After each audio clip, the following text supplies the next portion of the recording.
el Señor nos va a hablar y nos va a enseñar. ¿Cuántos quieren y cuántos anhelan que el Señor hable a nuestro corazón? Amén. No, pero pastor, eso parece como que hubo unos que tuvieron ayuno, pero forzoso, ¿cierto? No es de que es voluntario, sino del forzoso.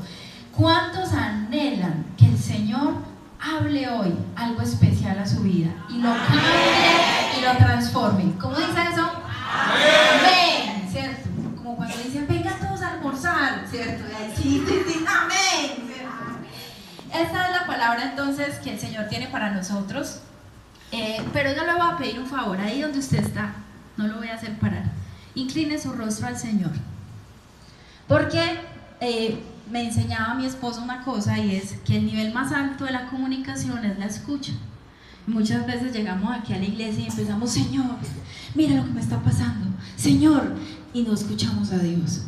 O sea, nos preocupamos tanto de contar que no lo escuchamos. Entonces, cierre ahí, incline su rostro y vamos a decirle, Señor, habla, porque tu pueblo te escucha.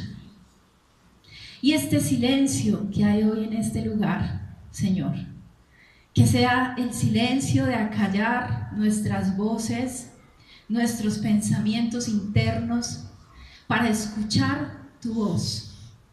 Habla, Señor, que tu pueblo escucha. Amén. Amén. Muy bien. Hoy vamos a aprender de la palabra de Dios y nos vamos a ir a la casa con este título, ¿cierto? Y es De vuelta a la casa del Padre. ¿De vuelta a la casa de quién? Del Padre. ¿Cierto? Entonces, algunos de ustedes que ya no están en la casa del Padre o de la Madre, ¿cierto? Saben lo que es llegar a la casa de papá otra vez, ¿cierto? A la comida de mamá, a la cama de papá y mamá. ¿Sí se acuerdan de esa sensación? Vamos a ver qué nos dice la palabra de Dios hoy, que nos invita de vuelta a la casa del Padre. Y debajo de ese título hay una promesa de qué es lo que encontramos en la casa del Padre.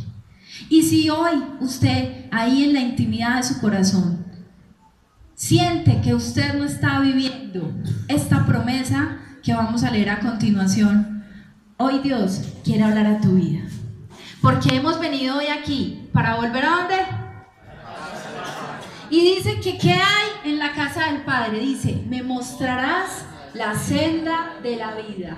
En tu presencia hay un poquito de gozo. Un poquito, ¿qué dice? Plenitud de gozo. ¿Y qué más? Delicias a tu diestra para siempre. Entonces, hoy, primera pregunta, ¿estás viviendo en la plenitud del gozo de Dios? Segunda pregunta, ¿estás experimentando las delicias que hay a su diestra? Si en algún momento, al igual que yo, has pasado por un momento donde no sientes, donde no estás viviendo esas delicias del Señor, donde de pronto la preocupación, el trabajo, las cargas de los hermanos, pastor, porque los pastores también se cansan, ¿o no? ¿Cierto? Hoy Dios dice, de vuelta a la casa del Padre. Muy bien, sigamos. Y resulta que, mientras el pastor Abel sigue en nuestra presentación, resulta que Jesús empieza un día, ¿cierto?, a presentarse en el libro de Lucas capítulo 15 con 3 historias. Uno escucha esas 3 historias y al parecer son historias distintas, pero resulta que cuando profundizamos en esos secretos de la palabra de Dios, nos empezamos a dar cuenta que hay la clave para la vuelta a la casa del Padre. ¿Cuántos la quieren encontrar? Amén. Entonces empieza Jesús a plantearnos las claves para eso. Pero para nosotros poder volver a la casa del Padre, debemos reconocer que muchas veces estamos ¿qué? Extraviados, que muchas veces estamos ¿qué? Perdidos. Y muchas veces lo hemos tomado como aquellas personas que no conocen de Cristo y que nosotros que ya lo conocemos pues estamos totalmente ubicados. Pero ¿saben qué? Dios confronta nuestra falsa humildad. Dios confronta nuestras apariencias como confrontó a los fariseos cuando les contó estas 3 historias. Y les dijo, voy a hablar a tu corazón, no a tu apariencia, no a lo que tú haces formalmente bien. No es solamente que estés aquí hoy, es lo profundo de tu corazón y lo profundo de esa relación de Él contigo. Y en lo profundo de ese caminar con Dios es posible que tengamos un extravío. ¿Qué será un extravío? ¿Qué se le habrá perdido ahí en la imagen que les traje a esta persona? ¿Qué parece que se le perdió? La maleta, ¿cierto? ¿Qué pasó con mi maleta, cierto? Entonces dice que el extravío es un trastorno o molestia que altera la normalidad de algo. Y muchas veces, y esto me confrontaba mucho, pero debo decirlo, pastor, porque a eso el Señor me ha enviado. Y es que muchas veces podemos estar en la iglesia, podemos servir, podemos tener un título, podemos tener un ministerio, pero en lo profundo de nuestro corazón estamos algo que extraviados. Y por eso hoy el Señor, a través de estas 3 historias, nos quiere dar la clave de ello. Aquí les traje una fotico, porque sé que algunos niños de pronto se quedan, pero es una foto muy distinta a la que normalmente nos muestran cuando nos hablan de la primera historia de la que Jesús habla en este pasaje, la parábola de la oveja ¿qué? Perdida. Y es que uno cree que la oveja que se pierde, digamos que se aleja más o menos 1 o 2 cuadras, ¿cierto? Pero cuando uno empieza a ver cómo es que se pierden las ovejas y se extravían y todo esto, la oveja es un animal tan torpe, que suele buscar los lugares más peligrosos para perderse. Y muchas veces los pastores las encuentran, ¿sabe dónde? En el risco, cuando ya están amarradas en el pie por allá a portas de ¿qué? De caerse y no volver a contar la historia. Por allá amarradas, escondidas. ¿Y saben qué es lo bonito de esta historia? Que Jesús dice, ¿quién de ustedes, acompáñenme a leer, si tienen 100 ovejas y se le pierde una de ellas, no deja en el campo las otras ¿qué? 99 y va en busca de la que se había perdido? Cuando la encuentra, se la pone sobre los hombros, lleno de ¿qué? De alegría. Y al llegar a casa, ¿a dónde? A casa, reúne a sus amigos y vecinos y le dice, alégrense conmigo porque ya encontré la oveja que se me había perdido.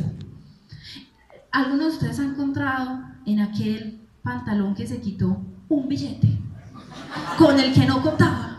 ¿Cierto?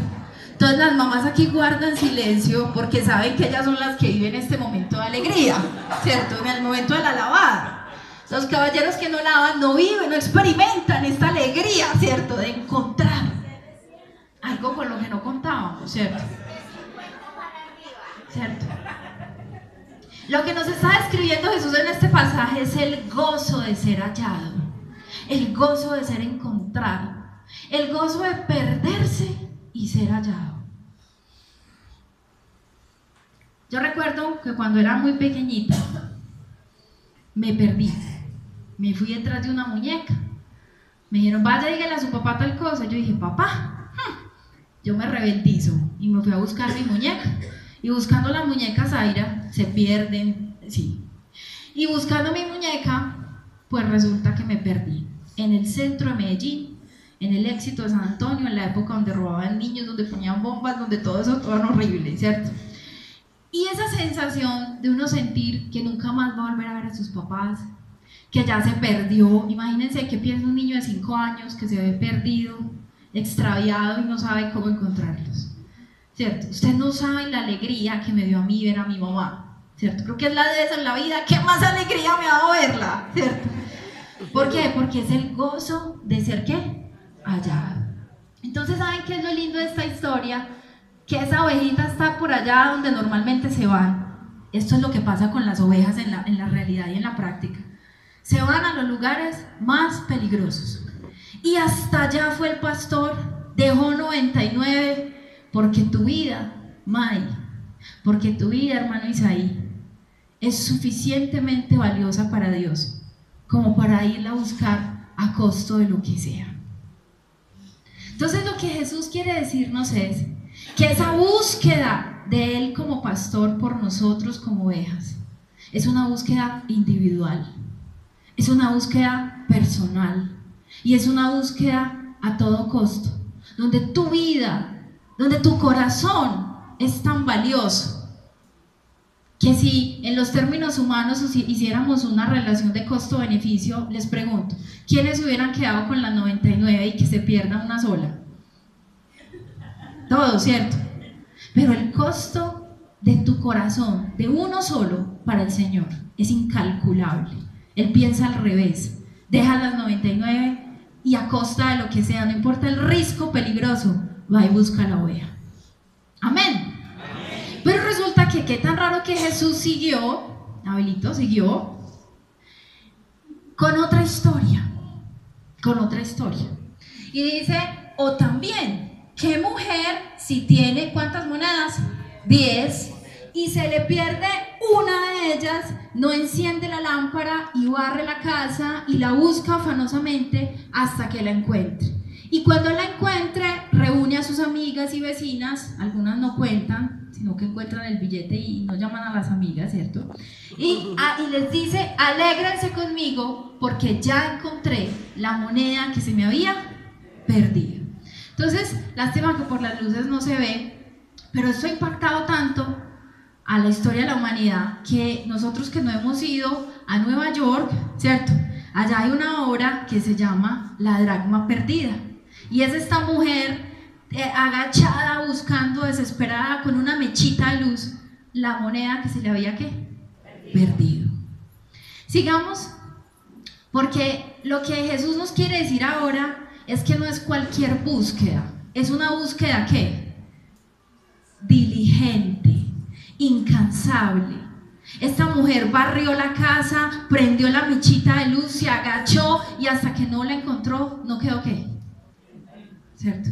Entonces miren ustedes cuál es el tipo de búsqueda de Dios. No solo es personalizada, no solamente es a todo costo, sino que además es diligente, incansable. ¿Amén? Amén. Y resulta que aquí llegamos al meollo de la historia. Entonces aparentemente uno dice, ¿qué relación hay entre esas dos historias? Y viene la tercera, que todos la conocemos muy bien, que es la historia del hijo pródigo. Ahí pegadita estamos leyendo Lucas 15, del 1 al 11, y así empezamos. Y resulta que hoy vamos a dividir esa historia en dos partes. La primera parte de la historia inició con el orgullo de aquel que tenía una posición que podía reclamar. Y la segunda parte de la historia arranca con el abatimiento del que fracasó y necesita volver a la casa del Padre. Entonces vamos a ver cómo terminan las historias que inician con orgullo y cómo terminan las historias que inician con ¿qué? Con humillación, con abatimiento. Entonces mire qué interesante. Y dice la palabra de Dios: había una vez un hombre que tenía 2 hijos. El menor de ellos le dijo: Padre, dame la parte de la herencia que me corresponde. Les pregunto, ¿él reclamó algo a lo que no tuviera derecho? ¿Sí o no? ¿Será que él no tenía derecho a los bienes de su padre por ser su hijo? Ya mi papá le digo, herédeme, salvo esto y salvo estas entradas, ¿cierto? ¿Será que reclamó algo a lo que tenía derecho? Sí, él tenía una posición y la reclamó. El cuento es que sigue Jesús diciéndonos, el padre repartió entonces sus bienes y el hijo menor reunió cuanto tenía y se marchó a un país lejano, donde todo ¿qué dice el pasaje? Lo despilfarró de mala manera. Cuando ya lo había malgastado todo, en últimas hizo lo que, ¿qué hizo? Con todo ese dinero. Por aquí dicen como hizo lo que quiso. Normalmente la soberbia, el orgullo nos llevan a estas cosas, a querer hacer ¿qué? lo que nosotros deseamos. ¿Nos llevan a qué? A controlarlo todo y a no dejar que otros lo controlen por nosotros. Él entonces toma el dinero y va y lo malgasta como quiere. ¿Alguno aquí ha querido controlar algo? Con sinceridad esa respuesta, ¿cierto? Y resulta que entonces, cuando ya había malgastado todo, ¿cierto? Y cuando empezó a padecer, ¿qué? Necesidad. Entonces fue a pedir trabajo a uno de los habitantes de aquel país y lo llevó a cuidar cerdos. Él había querido llenar su estómago con las algarrobas que comían los cerdos, pero nadie le daba ¿qué? Nada. Entonces el que salió con muchas ínfulas, ¿cómo regresó? Humillado, derrotado. Hay muchos que cuando pasamos por ese momento de la vida, seguimos por ahí. En vez de hacer lo que este joven hizo, seguimos en ese camino. ¿Y qué nos esperará en ese camino? Si no nos arrepentimos. La destrucción. Pero resulta que el joven hizo lo que nosotros debemos hacer. Y dice, entonces recapacitó y dijo, ¿cuántos jornaleros tienen comida de sobra mientras yo estoy aquí muriéndome de hambre? Volveré ¿a quién? A mi padre. ¿Cierto? Y miren, me voy a adelantar en la lectura del pasaje, me voy a adelantar a lo que le dice. Padre, he pecado contra Dios y contra ti. No merezco que me llames hijo. ¿Y qué más dice? No merezco que me llames hijo, ¿y qué? Trátame como uno de los jornaleros. ¿Qué hizo entonces este hijo? ¿Sé qué? Se humilló. ¿De dónde sale la palabra humillar? La palabra humillar está relacionada con la tierra, ¿cierto? En últimas, al nivel de la tierra. ¿Y qué se supone que es lo más bajo que tenemos? La tierra. Resulta, amada iglesia, que Dios quiere hoy confrontarnos para recordarnos lo que dice Proverbios 18:12. Y es que al favor lo antecede la humildad y a la destrucción el orgullo. Vamos a repetir. Al favor le antecede la humildad y a la destrucción el orgullo. Entonces yo no quiero dar un concepto de lo que es la humildad, sino que vamos a ir viendo en la palabra de Dios qué es no ser humilde. Porque si en nuestro corazón no hay humildad, ¿qué le pasó al hijo pródigo? ¿Con qué se enfrentó? Con la derrota y con la destrucción. Pero si en nosotros hay un corazón humilde, vamos a encontrar, ¿qué encontró él cuando regresó al padre? Pero el padre ordenó a sus criados, traigan las mejores ropas, vístanlo, pónganle un anillo en el dedo y calzado en los pies. Y en ese momento se armó ¿un qué? Una fiesta. Él se humilló, él fue a pedir que lo recibiera como un... Y el padre, ante esa humillación, ¿qué respuesta le dio? Lo recibió como su hijo. Entonces vamos a seguir, Pastor Abel, porque aquí dice se busca, es como un cartelito, y adivinen por qué está en blanco. Porque ahí en ese cuadrito blanco, el que están buscando, adivina quién es. Dios me está buscando. Me está buscando, así diligentemente como la señora de la moneda, así como el pastor que abandonó todo por ir por una sola las ovejas. Amén. Y me está buscando para que yo regrese ¿a dónde? A la casa del Padre. Sigamos, porque resulta que por razones de tiempo vamos a dejar planteados estos dos casos, porque siempre lo que tenemos que hacer es escribir, ir a verificar a la casa, ¿cierto? Resulta que, para que veamos que esto está en toda la palabra de Dios, hay otros dos casos bien interesantes. El caso del rey Ezequías y el caso de su hijo Manasés. Para que recordemos un poquito, Ezequías fue ese rey que padecía una enfermedad que lo iba a llevar ¿a qué? A morir. Y dice que oró y el profeta no se había retirado de su casa. Cuando regresó y le dijo: tu oración fue escuchada y has sido sanado. Después de ese capítulo, miren lo que pasó con este rey. Sin embargo, Ezequías no correspondió al don recibido, pues se llenó ¿de qué? De orgullo, dice la palabra de Dios en Segunda de Crónicas. ¿Y qué pasó? ¿Cuál fue la respuesta de Dios a ese orgullo?